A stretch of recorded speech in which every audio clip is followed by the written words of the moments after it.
Well, hello, everyone. I'm Ed Parcaut. I'm here with Brian Galke. Yes.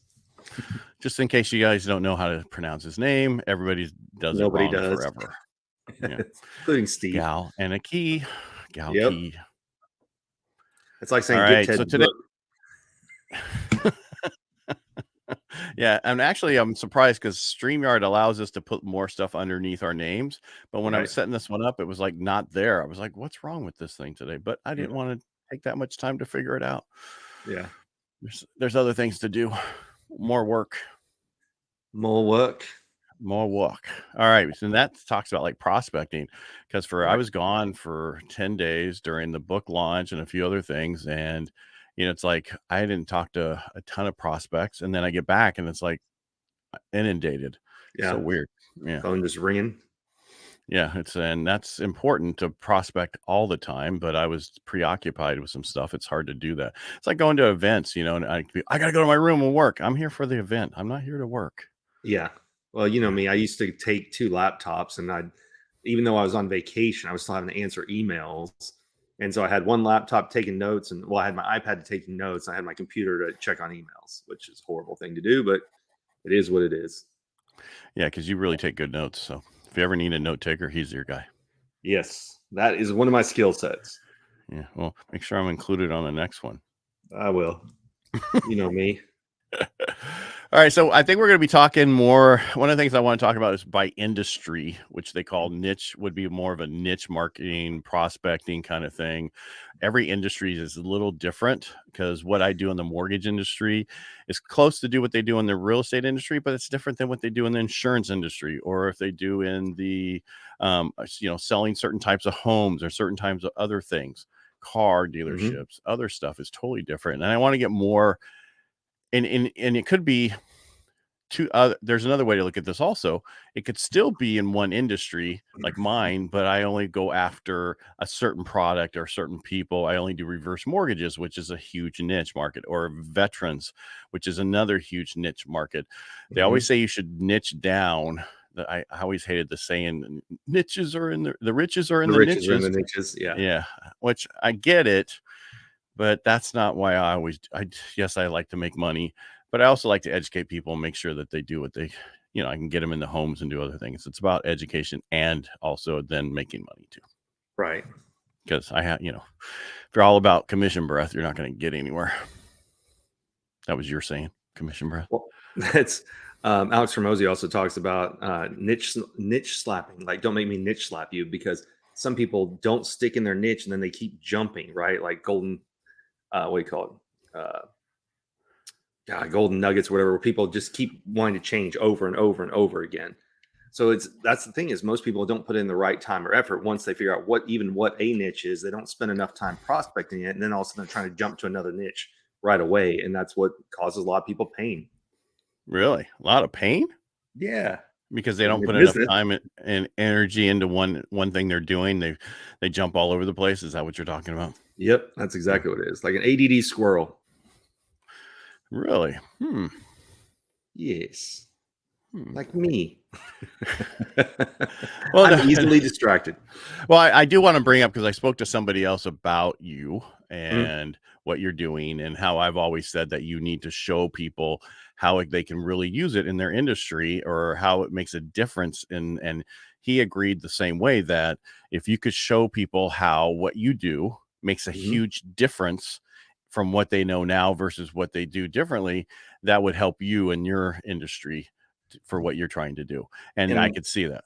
Yeah, and I took your advice. So on the last Instagram post, all the videos from last week were, how does this affect realtors? And what's funny is even what's his name in Vegas chimed in and said, I was the biggest. Courtney came in and said, I was the biggest one to not believe it, but I've used it in my real estate, in being a realtor, to help sell more homes. And so that was kind of nice validation for him to come in and say that, because you're right. Teaching the skill is generic, but it's because it can apply to all skill sets of life, right? But it's helping them realize how can it help the individual one. So that's one of the courses actually based on Alex's book. I'm creating a course for realtors, a course for door-to-door people, a course because it needs to be tailored to that specific industry instead of just teaching the skill high level, right?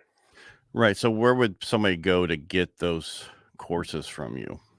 Right now, they're going to be on subtleskills.com. So they'll Okay. be, those courses will be on Lightspeed, which then, the 24/7 virtual course training, they can watch videos over and over again. That's where they'll be housed. Okay. I kind of wanted people to understand, because what you do could be huge, even in the so when you say real estate, you should also say real estate mortgage industry, because we talk to the same Right. people, right? Mhm.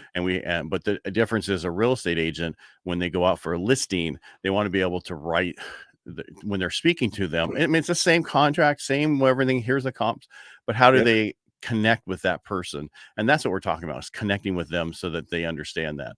Absolutely. Speaking their language. Right. And that's the same thing when I'm talking to somebody about mortgages, Mhm. about this, connecting to them. Why are they moving? What are they trying to do?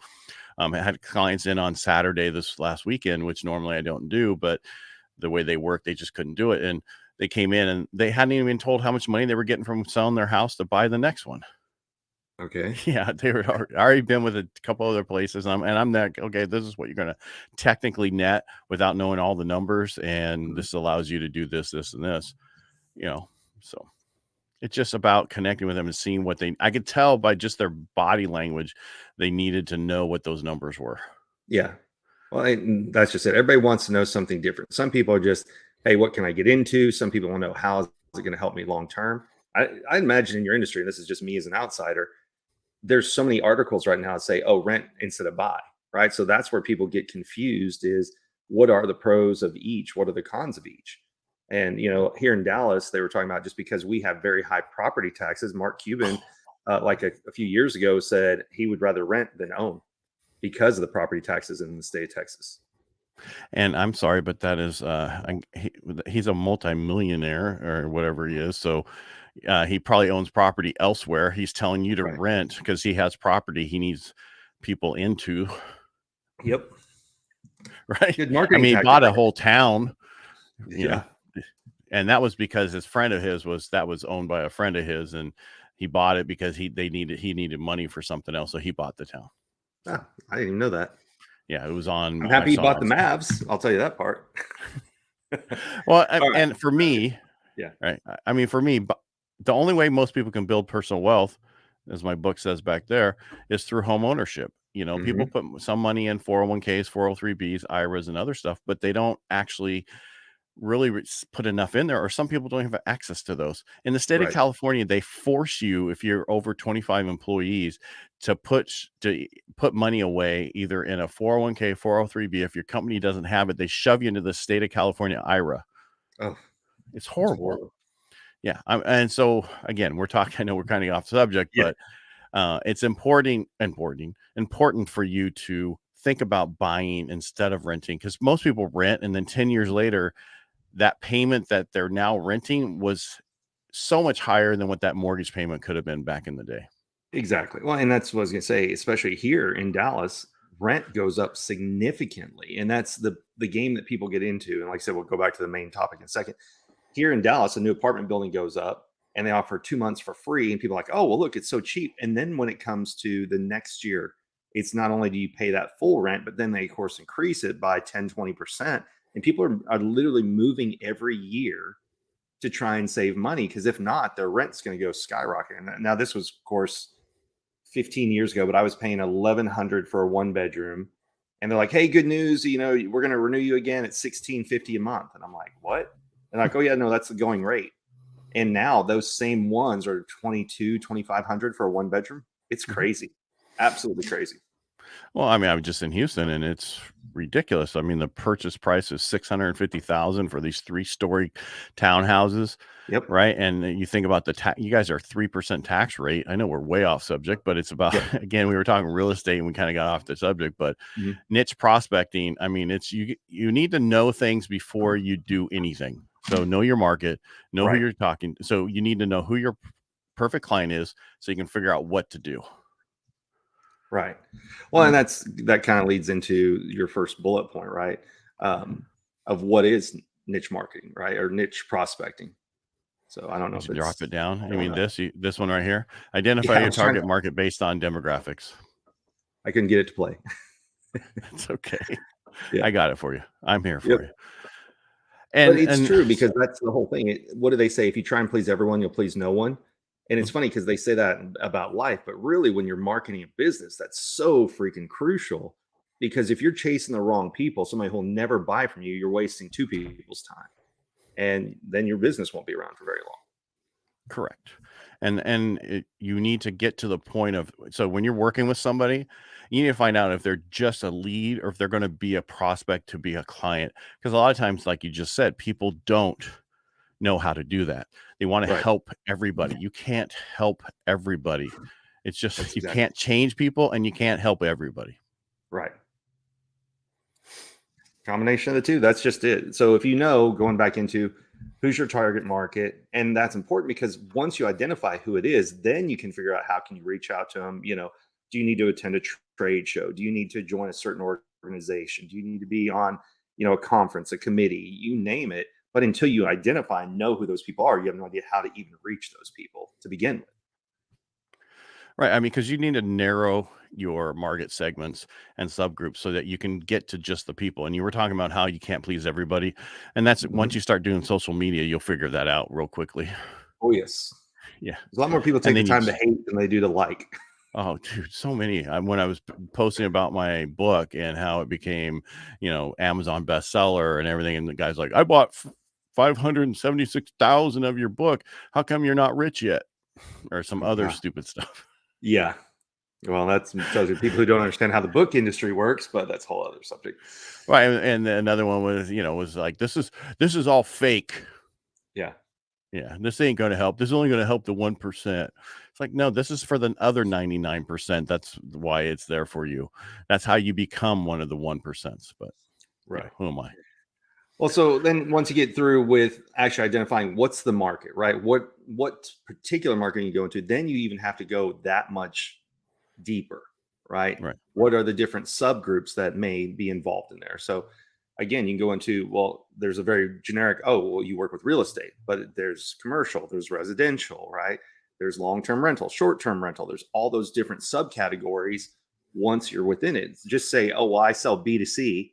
Okay, great. So you sell to customers. What type of customers? Or I sell B2B, business to business. Great. What type of businesses need your product? Not every business needs your product. Right. So it's But then I how do think you just keep drilling down?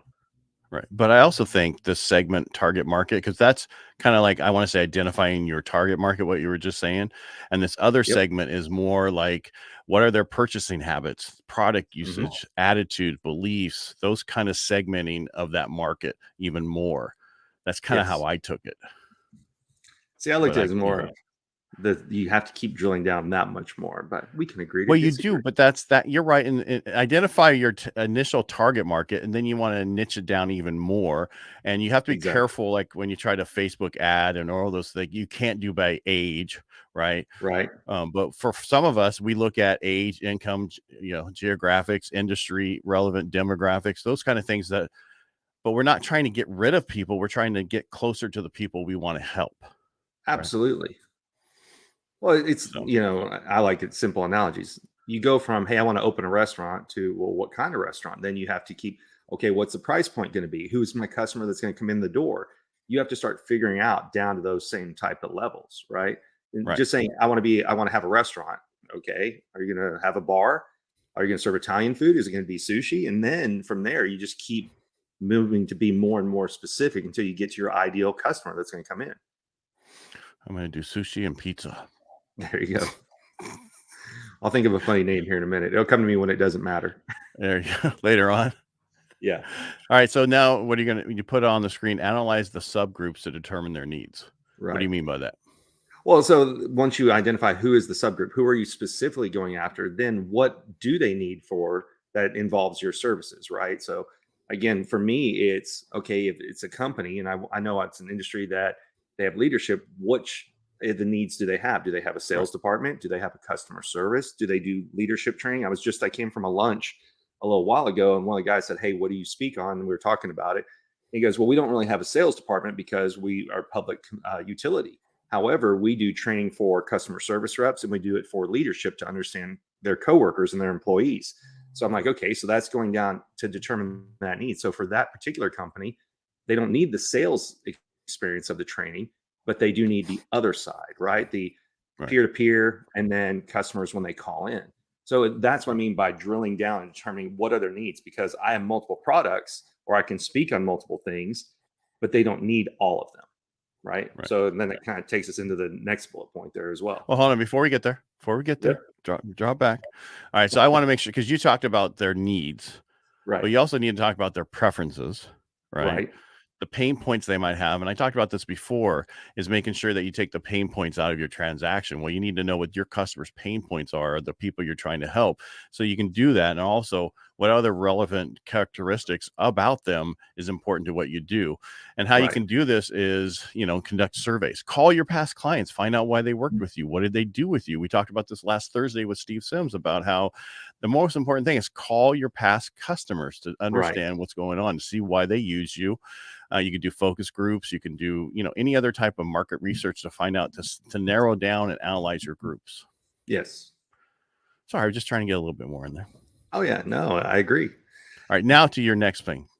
Yeah. So then, of course, how do you then tailor your sales message to them once you know what they are? There's a good book by Chris Voss, Never Split the Difference. And in the book, he talks about you don't want to just get customers to say yes, because yes is easy. Yes, no. But when they say that's right, that's when people feel like you've done the due diligence. You understand what they're looking for. You're kind of putting yourself in their shoes. So that's really the goal when you're talking to customers, not to get a yes. A yes is a simple thing. But when you can repeat something back and tell them that you understand it and they say that's right, that's when you know you've kind of hit that sweet spot. You're talking to the right customer and about the right thing. Right. And they also you can consider that micro closing also. Mm-hmm. Right. Because you've got them to say it. Yeah. Right. You're already micro closing, just like you do on stage as a speaker. If you do it right and you micro close all the way through, because Russell Bronson talked about this before, how he is perfect when he's talking, and he learned from somebody who was like, they rush back to the end of the back of the table to sign up for everything. And it's because all the way through, he keeps stacking the stuff. And that's the same thing as micro closing, is making sure that along the way, they agree, they're following with what you're doing. Oh, if not, it's like going on a date and it's the awkward kiss at the end, right? So I'll tell you, the way that I met one girl is we were on a date and I just kissed her in the middle of the date. She's like, "Why'd you do that?" I'm like, "Because it sucks to wait till the end.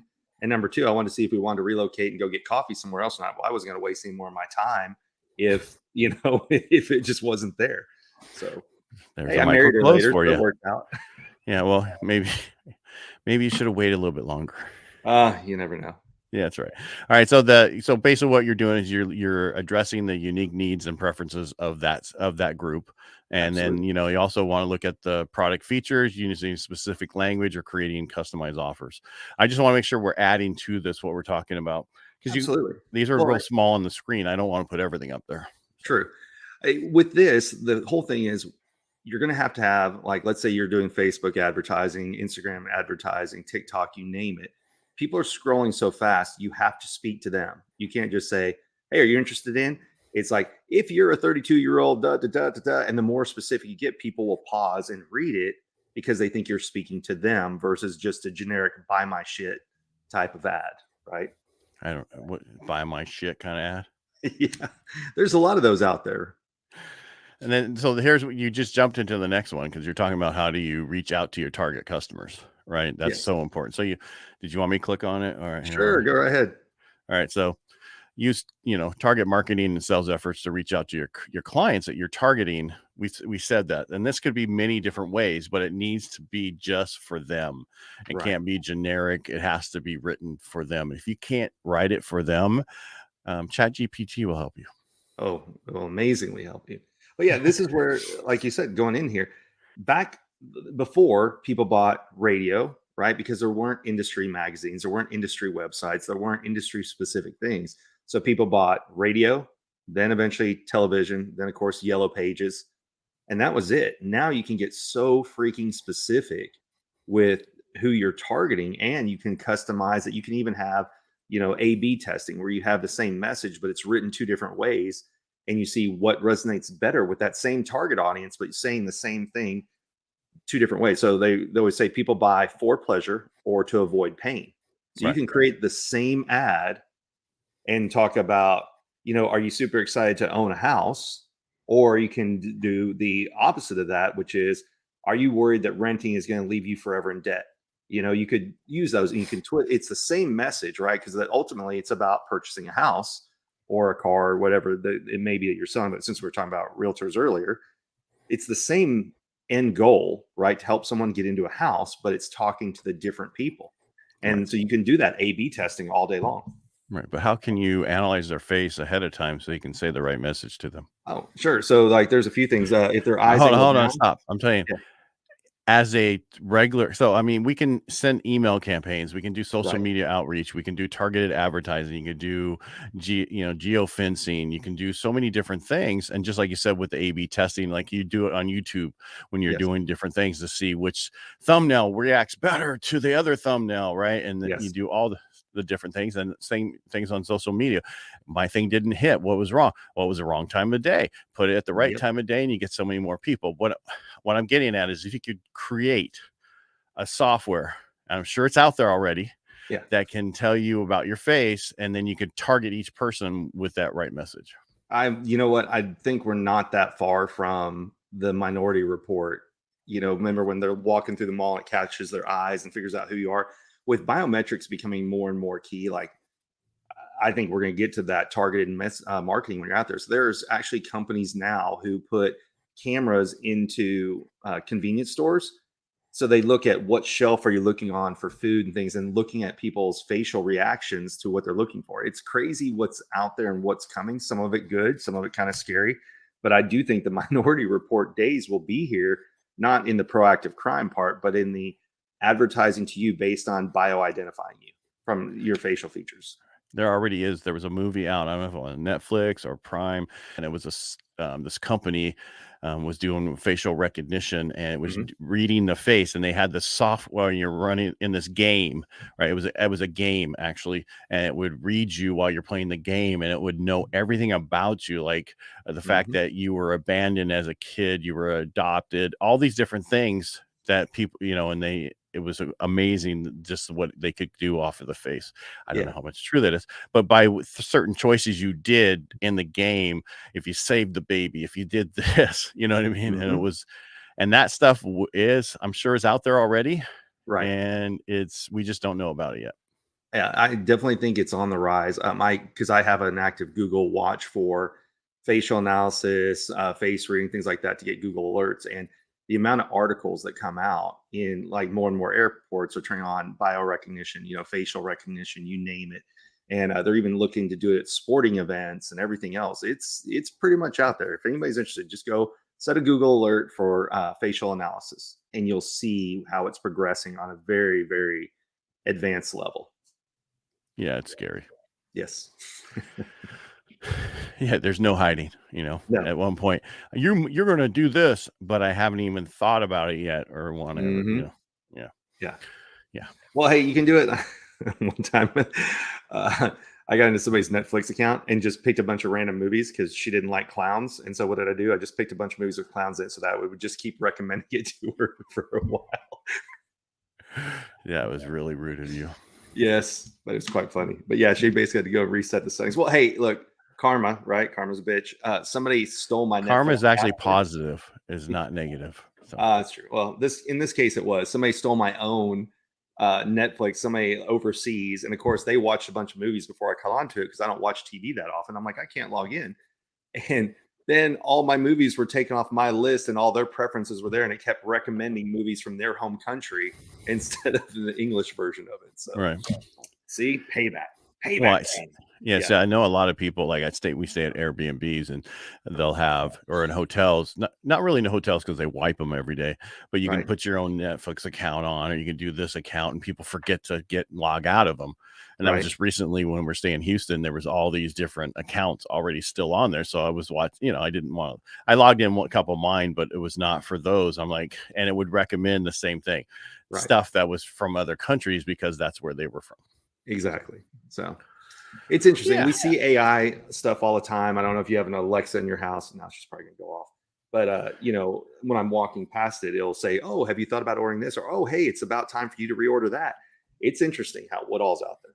Yeah, well, it's going to get to a point where the AI is going to recommend so many different things. However, and we're going to talk about we focus really on high ticket items because that's where we are at. That's where we want to still be at and talk to people about, because the Amazons are transactional, we don't care about, but relationship marketing is what we care about.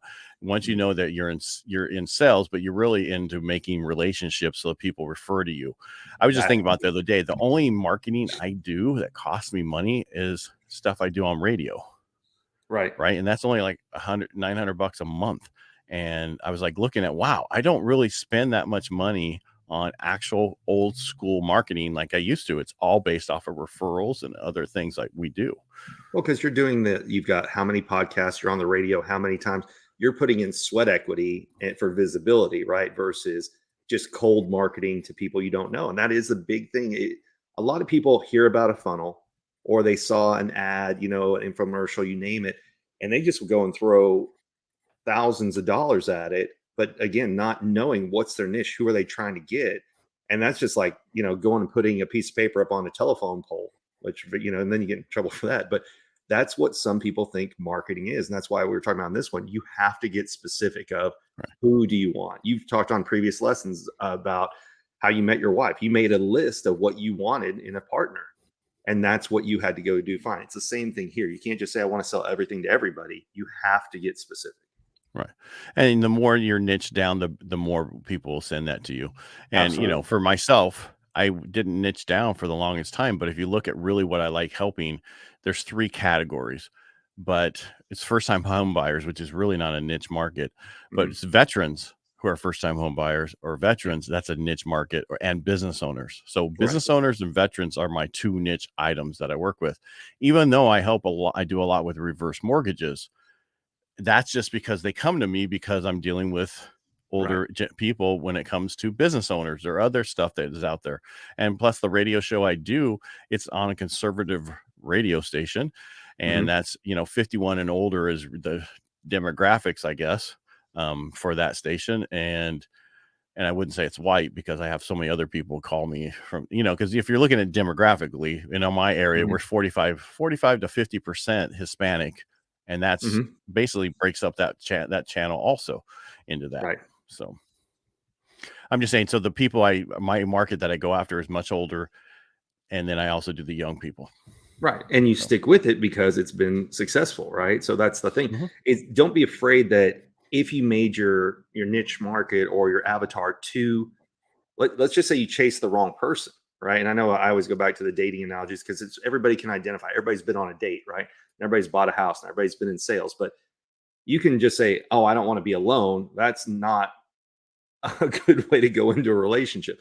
But the more specific you get, and sometimes you go down a path and you decide, hey, this isn't working. And then you go back and you redo it. Well, it's the same with business. You may have thought this is the avatar, or this is the industry I want to be in.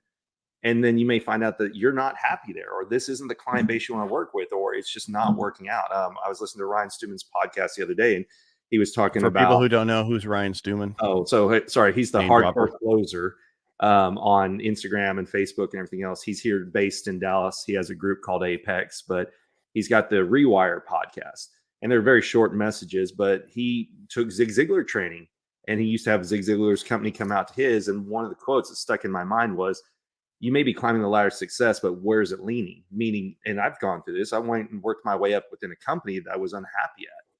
Instead of, hey, are you moving not just higher up the ladder, or are you making money in this instance with a business, but is it something you're happy doing at the end of the day too? So if you're not, there's numerous stories of people who have given up the niche that they were in and started back over with a new one. And that's the one thing about learning to be successful in sales and learning niche marketing and everything else, is it's a universal skill that you can apply just to a different avatar.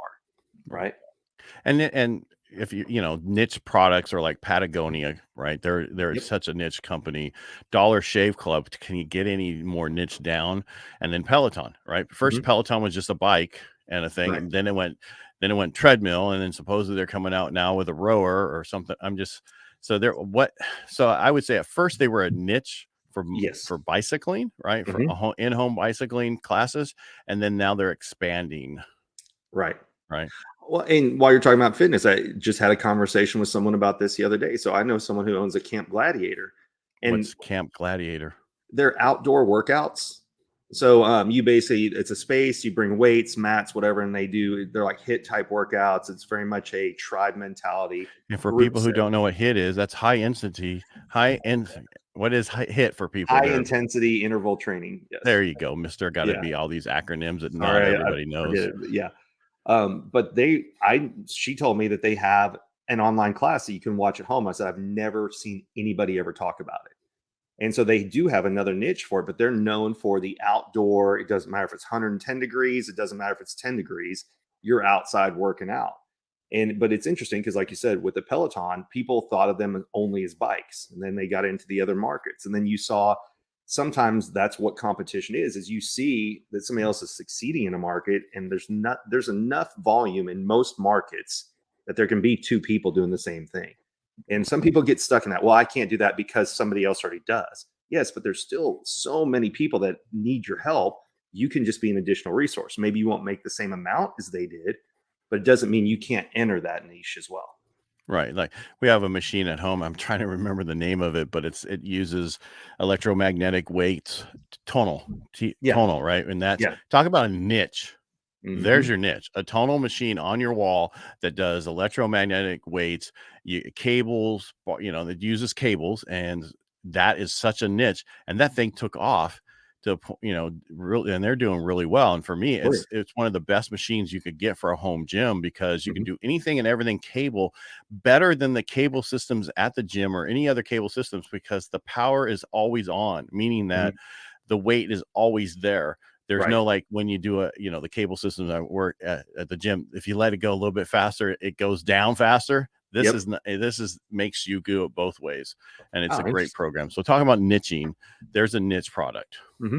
And you think about it, home workouts, what's the company, like P90X was one of the first ones to ever really think. And then, Beachbody. Well, that's the company that has everything now. They bought everything. That's what I'm saying. Yeah. But the reason they had to is because other vendors came in and were successful. So you look at now, home workouts are almost as popular as literally going to a gym. But it was a market that for a long time, only a few people were there. Right. Yeah. That was pandemic that fixed that for everybody. Oh, absolutely.